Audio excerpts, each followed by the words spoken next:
bisa, harus janji dulu, jadi saya daftar. Memang harus ada jadwal dulu Mbak Fani. Berarti kemarin banget ya? Iya Bu, kemarin. Ini kita perkenalan dulu ya. Iya benar. Kan saya tahu namanya Bapak Ik, tapi Bapak Ik juga belum begitu mengenal saya gitu ya. Kenalkan saya Dea yang hari ini akan menjadi konselornya Bapak Ik. Tuh. Bapak Ik tadi kesini naik apa? Naik motor sih Bu, naik motor sendiri. Berarti naik motor sendiri ya. Rumahnya di mana? Rumahnya di rumah asal ya Bu, apa? Oh berarti Bapak Ik merantau. Iya benar. Kalau dari asalnya dulu deh, Bapak Ik asalnya dari mana? Asalnya di Sidoarjo. Sidoarjo kota. Enggak kotanya sih Bu, jadinya enggak jauh itu dari sini. Namanya Kabupaten Sidoarjo ini. Terus sekarang tinggalnya di Surabaya. Iya, tinggalnya di Surabaya. Ngekos atau rumah sendiri atau tinggal sama saudara? Kebetulan tinggal sama saudara sih Bu. Tinggal sama saudara. Iya. Berarti kesibukannya apa nih kok Mbak Baik sampai yang asalnya Sidoarjo terus tiba-tiba ngekos di Surabaya? Kuliah sih Bu. Kuliah S1 atau S2 atau ada jenjang lainnya? Profesi sih. Profesi kuliah profesi ada banyak ya. Mbak Baik profesi apa nih? Dan di profesi guru ya Ibu ya. Profesi itu berarti yang kemarin 2025 dibuka itu ya? Iya benar. PPG ya namanya? Iya benar PPG. Saya penasaran dengan sistem PPG itu loh Mbak. Maksudnya saya dengar kok ada dalam jabatan, ada prajabatan. Iya, dulunya tuh saya mikirnya pengen PPG tapi di darjat aja lah gitu kan, lebih ringan gitu kan katanya. Tapi setelah lulus tuh saya justru kerjanya itu nggak sesuai dengan jurusan saya gitu kan. Jadi nggak masuk pembinaan pendidikan. Jadi kayak kalau nungguin masuk ke sekolah terus nungguin dalam jabatan itu kayaknya lama deh. Jadi kemudian ada pembukaan calon guru gitu ya, prajabatan. Jadi saya udah coba-coba aja Bu. Ini malah coba-coba. Iya, coba-coba. Kayaknya saya tuh prinsipnya semua coba dulu, nanti hasilnya kita serahkan aja sama Tuhan gitu ya. Kita yang berusaha gitu kan. Kalau nanti orang nggak coba kan kayak nanti kesal gitu kan. Jadi saya coba deh. Tahunnya saya lolos. Jadi emang disuruh untuk mencari ilmu lagi. Berarti dari S1-nya juga basicnya bidang pendidikan. Awalnya enggak Ibu. Saya kalau Ibu mau tahu nih jurusan saya tuh bimbingan konseling Ibu. Iya, tapi di S1-nya itu bukan di pendidikan, lebih ke sosial Ibu. Oh, beda sosial. Ya, awalnya sih saya nggak tahu pendidikan sosial apa sih? Ya sama aja deh gitu kan Ibu. Ternyata di semester terakhir dulu itu emang diperjelas kalau BK di kampus saya itu bukan kerana pendidikan, tapi emang kita disiapkan untuk menjadi konselor di instansi-instansi kayak di KUA, kayak di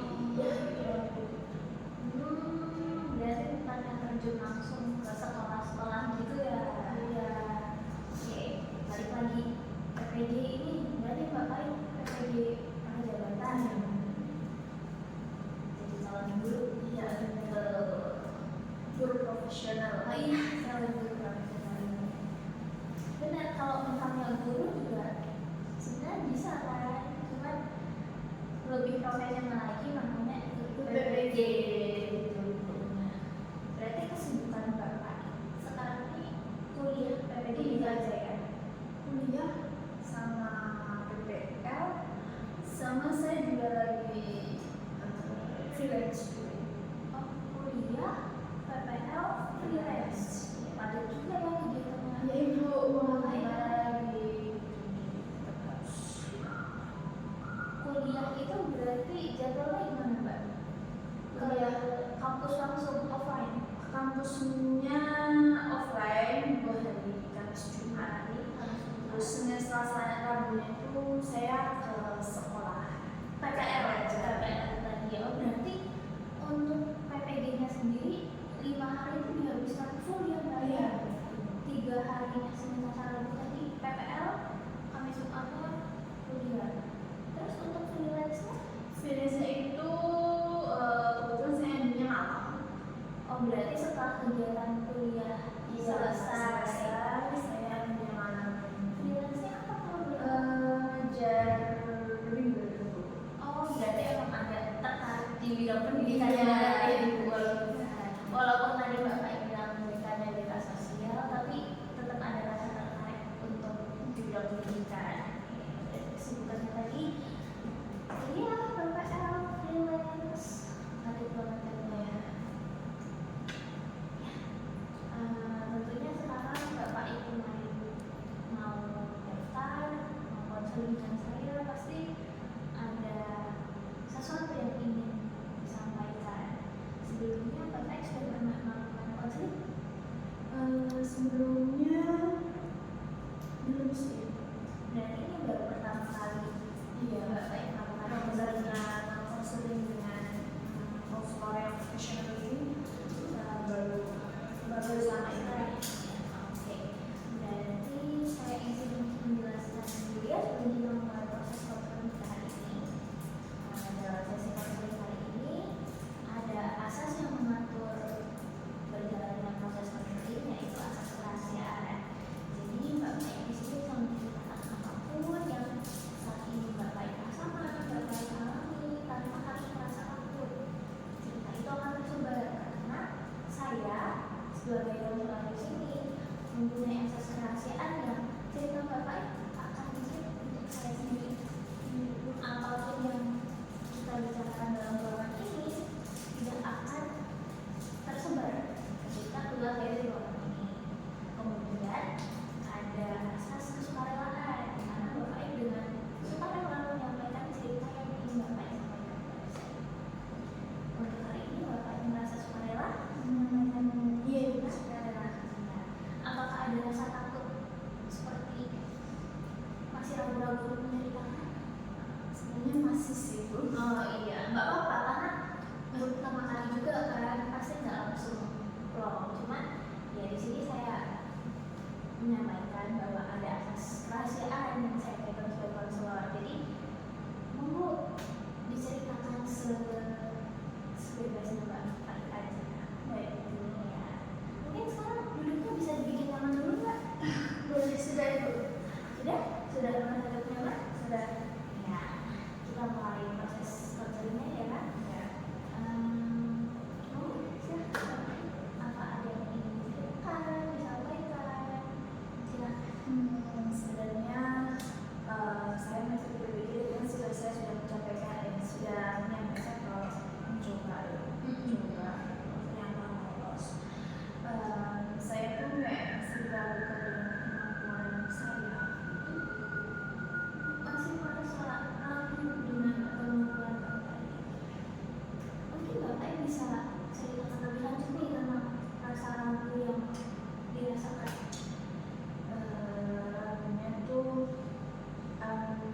kayak di kuliah itu kan Bu, perkuliahan semacam itu kan dari beberapa kampus gitu ya, lulusan kampus ada yang dari bidang pendidikan, dari kampus yang bagus gitu ya, ada yang dari BK sosial kayak saya. Jadi di kelas itu kayak saya tuh beda aja sama yang lain yang beda pendidikan gitu ya.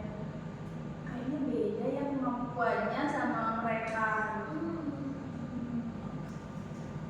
Oh gitu, jadi karena tadi ada BK pendidikan, BK sosial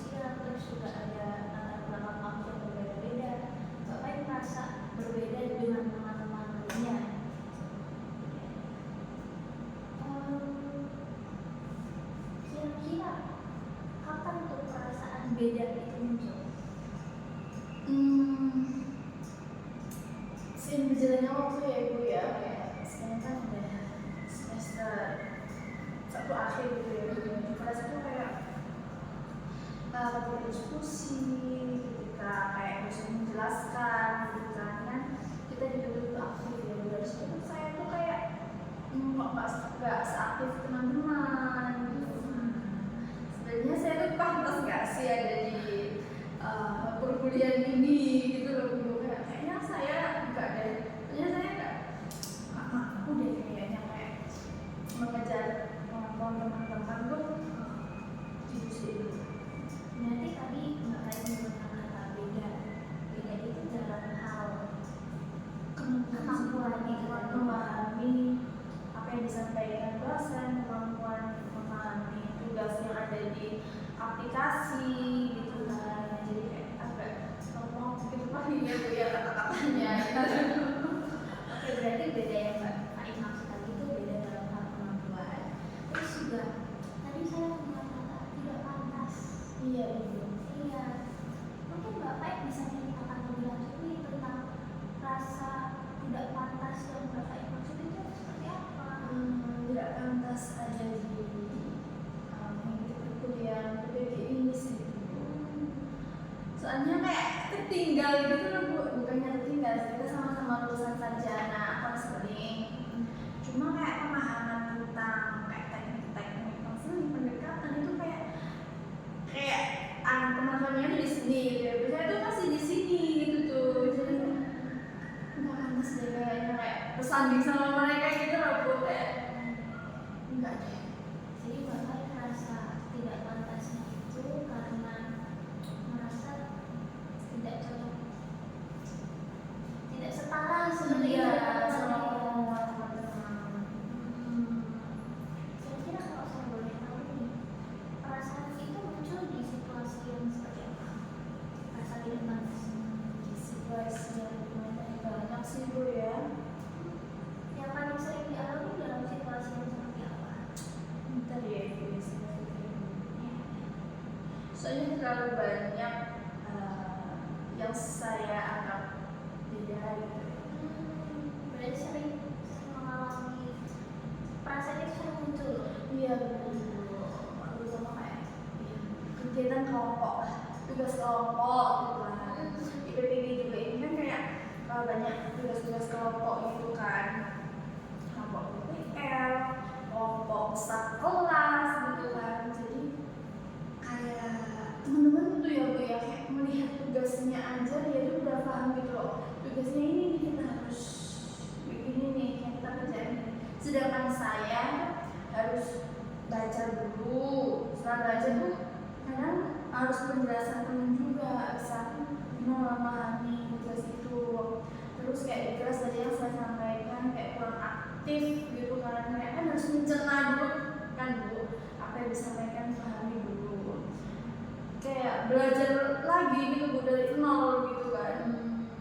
Berarti perasaan itu muncul ketika harus diskusi dalam kelompok, mau itu kelompok PPL, kelompok besar kelas, terus juga ketika dalam memahami tugas-tugas di apa tadi LMS, Iya ya di aplikasi itu.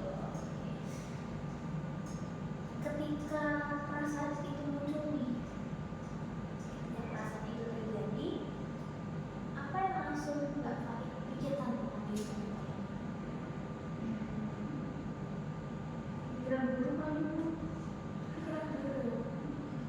Mungkin contohnya yang seperti apa? Nah ada di pikiranku kan nggak pintar gitu kayak gitu. Emang aku nggak pintar gitu ya? Emang aku nggak pintar sih. Berarti pikiran yang otomatis muncul itu aku nggak pintar ya. Mungkin kemampuanku ya rata-rata gitu Bu. Oke, berarti itu ya yang sering terjadi ketika situasi diskusi berlangsung. Seberapa sering kira-kira pemikiran itu muncul? Berarti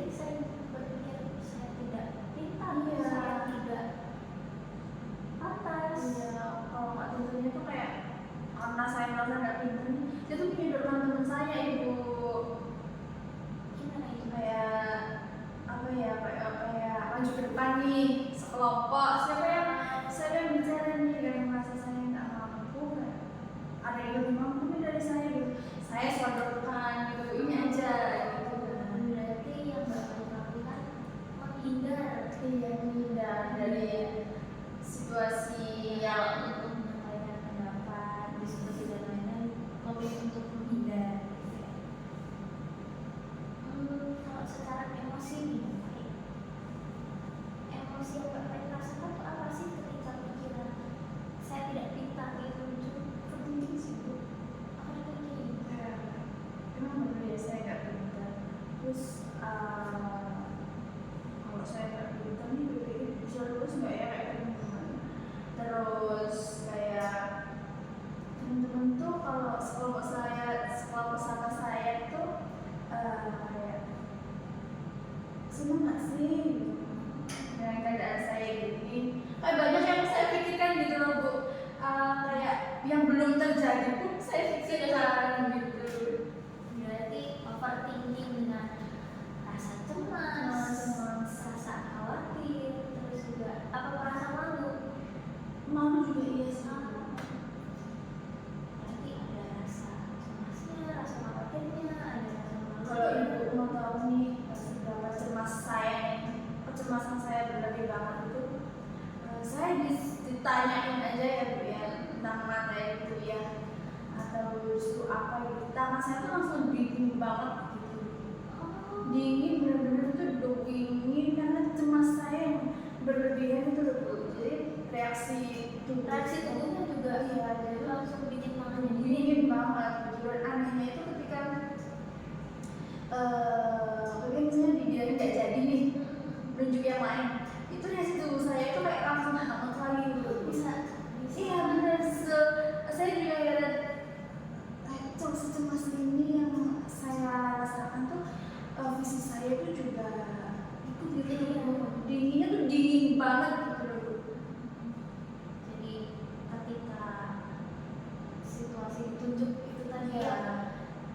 dari tubuhnya Mbak Pai dengan rasa cemas itu dengan tangannya dingin, tapi ketika ternyata orang lain yang ditunjuk langsung berubah kembali ke suhu normal lagi. Iya. Iya. Nah, tadi kan tangannya berubah dingin nih. Apa yang Mbak Pai lakukan ketika itu muncul di kelas? Ketika dia berubah tangan itu, apa yang Mbak Pai lakukan? Dibiarin sih ibu, dibiarin. Terus ya udah reaksinya kayak gini, terus saya tuh juga mempersiapkan kayak yang mau ditunjuk ya dijawab sesuai kemampuan saya. Oke. Berarti kalau saya rangkum dulu ya dari apa yang Mbak Pai sampaikan tadi, saat ini Mbak Pai sedang mengikuti PPG dengan perkuliahan 5 hari, 3 hari PPL, 2 hari perkuliahan di kampus secara offline, kemudian saat malam Mbak Pai melakukan freelance. Ya. Terus juga ada emosi yang Mbak Pai rasakan seperti emosi cemas, khawatir, overthinking, terus juga tadi sempat menyinggung ada rasa tidak pantas, ada rasa tidak setara kemampuannya dengan teman-temannya, terus perilaku yang muncul tadi mungkin menyodorkan temannya yang lain untuk menjawab, terus menghindar seperti itu. Apakah betul? Benar Bu. Oke. Kita balik lagi ke PPG nih. Untuk lolos PPG itu setahu saya ada banyak tahapan yang harus dilalui. Iya benar. Benar. Kalau Mbak Pai kemarin melewati berapa tahapan? 3 tahapan. Itu sistemnya seperti apa? Satu, saya harus melewati tahapan administratif.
ya ibunya.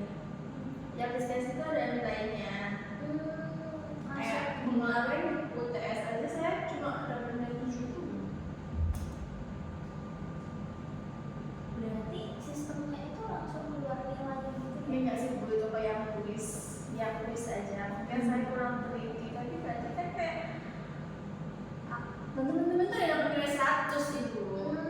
Berarti Mbak Faiz ini mengukur kemampuan berdasarkan nilai. Iya Ibu. Nah, berarti tadi Bapak ini nyampaikan dalam nilai 70, terus teman-temannya ada salah itu selalu Bapak langsung merasa tidak mampu. Iya, semakin memvalidasi diri saya kalau emang benar-benar saya nggak mampu sama teman-teman. Oke, itu oke. Berarti untuk sampai saat ini Bapak masih merasa rasa mampu itu diukur dengan nilai.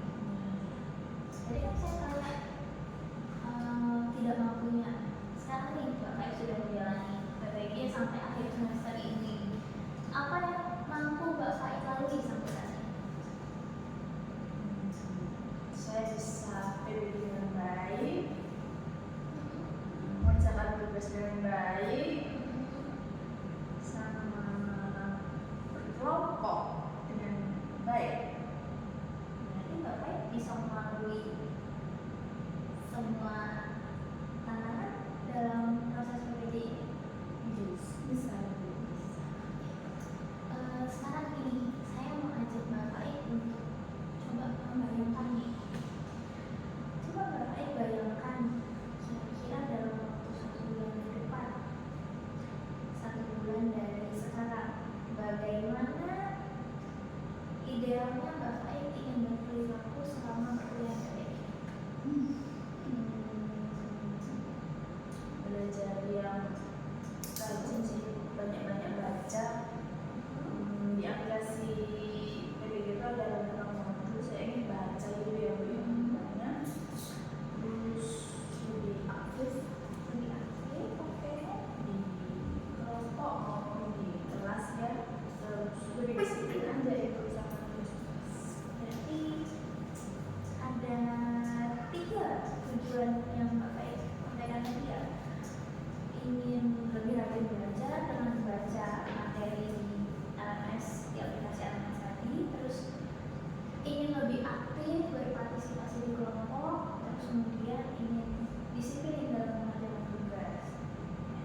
Apakah ada tujuan lain lagi yang ingin dicapai dalam ini? Berarti tujuan yang Bapak ingin capai ada 3 itu tadi ya. Dari 3 tujuan yang tadi Bapak sebutkan nih, kira-kira tujuan yang mana yang ingin Bapak capai terlebih dahulu? Berarti yang paling ingin dicapai terlebih dahulu adalah aktif di kelas, Di kelompok aktif di kelas, aktif di kelompok. Aktifnya itu dengan cara yang seperti apa ya? pastinya tuh kayak beberapa dosennya biasanya ada yang mau ditanyakan. Nah, di momen itu tuh saya pengen itu kayak bertanya hal-hal yang saya nggak tahu, meskipun kadang tuh kayak malu gitu Bu, kayak takutnya temen-temen tuh kayak gitu aja nggak tahu gitu kan. Berarti Lebih mau bertanya, berani untuk bertanya, berani juga untuk menyampaikan pendapat. Oke, berarti kalau itu dilakukan sudah siap untuk memulainya. kayaknya harus dicoba sih Ibu. Kalau misalnya ini hari Rabu, berarti besok jadwalnya kuliah. Iya. Besok jadwalnya kuliah. Kalau misalnya besok langsung Bapak terapkan, apakah Bapak siap? Kayaknya siap sih Bu, tapi nggak semua mata kuliah ya Ibu, mungkin di satu mata kuliah itu berusaha bertahap gitu. Ya nggak apa-apa, secara bertahap. Ibu menguji keberanian Bapak untuk berani mencoba secara bertahap untuk lebih aktif lagi di kelas. Nah, tadi kalau Ibu dengar-dengar, karena kamu merasa tidak setara, kamu menyebutkan harus bisa nih seperti teman-teman. Berarti ada tuntutan dalam diri kamu ya, kayak kamu menuntut diri kamu untuk harus bisa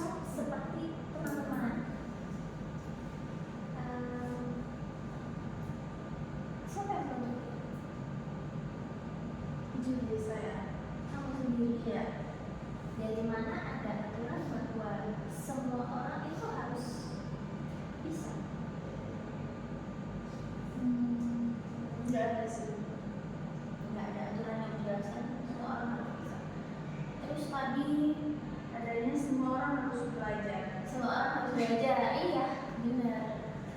Dari kesalahan-kesalahan yang dilakukan semua orang memang harus belajar. Tadi juga Mbak Faiz menyebutkan teman-temannya lebih cepat menangkap materi. Ada aturannya juga kah bahwa semua orang harus belajar dengan kecepatan yang sama? Nggak ada sih Bu. Nggak ada aturan yang menerangkan wah harus sama nih pace-nya dengan teman-teman. Nggak ada. Tadi Bapak juga bilang teman-teman lebih cepat menangkap materinya. Emang Bapak tahu apa yang ada di pikiran temannya? Nggak ada sih Bu, nggak tahu ya, cuma menebak aja. Iya, apa iya teman-temannya juga langsung paham ketika materi itu dijelaskan? Kayaknya mereka juga berusaha memahami sih Bu. Tapi kan mereka punya bekal gitu kan, pemahaman sebelumnya. Tapi Bapak sudah pernah nanya ke teman-teman belum? Mereka kebingungan apa enggak sih? Belum pernah juga tanya. Oke, berarti kan belum tentu mereka langsung paham saat satu kali dijelasin. Terus juga menurut Bapak ini apakah logis dengan ukuran nilai tadi membuktikan bahwa Bapak tidak pantas untuk berada di PPG ini? Enggak sih. Enggak. Tidak Nilai iya enggak. berarti rasa pantas tidak pantas juga nggak bisa diukur dengan nilai itu tadi. Enggak. Sekarang saya mau ajak Bapak ini membayangkan lagi deh. Bapak ini bayangkan kalau misalnya ada temannya yang bilang aku tuh nggak pantas ya ada di PPG,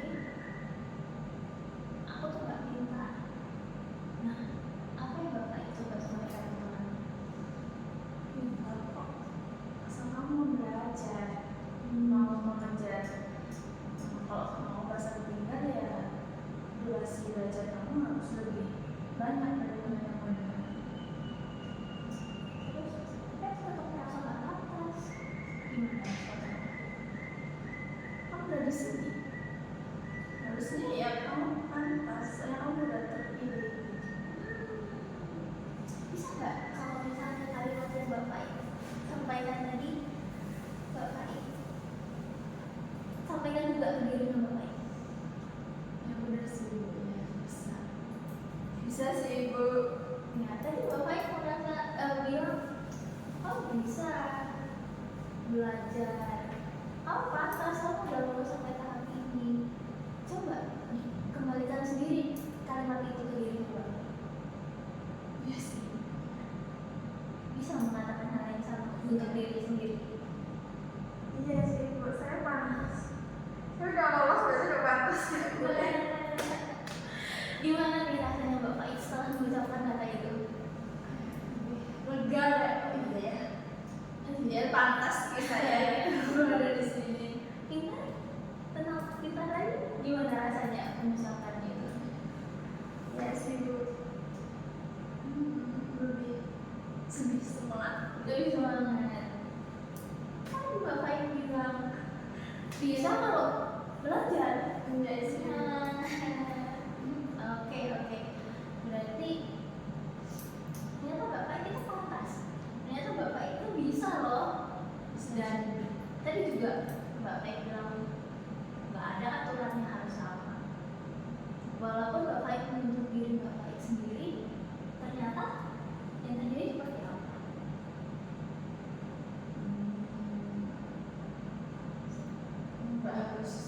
Nggak harus sama teman-teman kamu sesuai porsi aja. Saya baginya ini ya. Oke, berarti sampai ini sekarang ini Bapak sudah bisa punya pikiran baru dong tentang rasa tidak pantas, tentang rasa tidak pintar, kemampuan yang dimiliki, sudah punya pandangan baru. Ya, saya mau semangat belajarnya. Saya ada di sini emang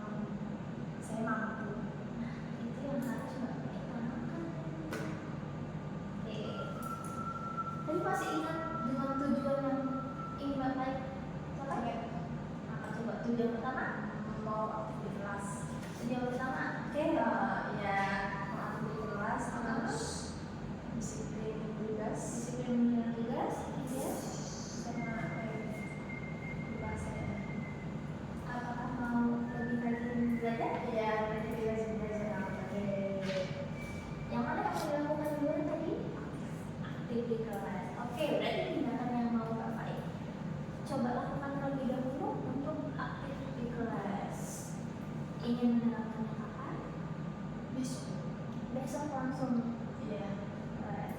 Oke. Apakah kamu bisa konsisten untuk melakukan itu? Bisa. Kemungkinan bisa. Saya usahakan bisa. Perlahan tadi Ya, ya, bertahap mencoba. Oke. Oke. Berarti untuk catatan konseling kita hari ini, Bapak tadi sudah menetapkan tujuannya apa, terus juga sudah tahu tentang tidak harus fokus drama. Tuntutan diri sendiri itu juga sebenarnya Nggak ada. nggak menuntut diri sendiri.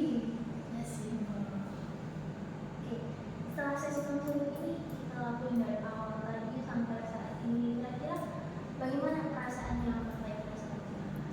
Lebih kayak merubah pikiran saya sih, Bu. Kayak ternyata saya mampu kok. Tadi Bapak datang ke sini di awal dengan rasa Kekuatan pikiran saya yang tinggi ya, yang belum terjadi sudah dipikirkan. Ya. Terus tadi ada rasa cemas, malu, khawatir. Nah, setelah sesi konseling ini berjalan, kira-kira apa yang saat ini emosi yang Bapak rasakan? lebih ke jangan terlalu dipikirin semuanya, dipikirin hari ini aja.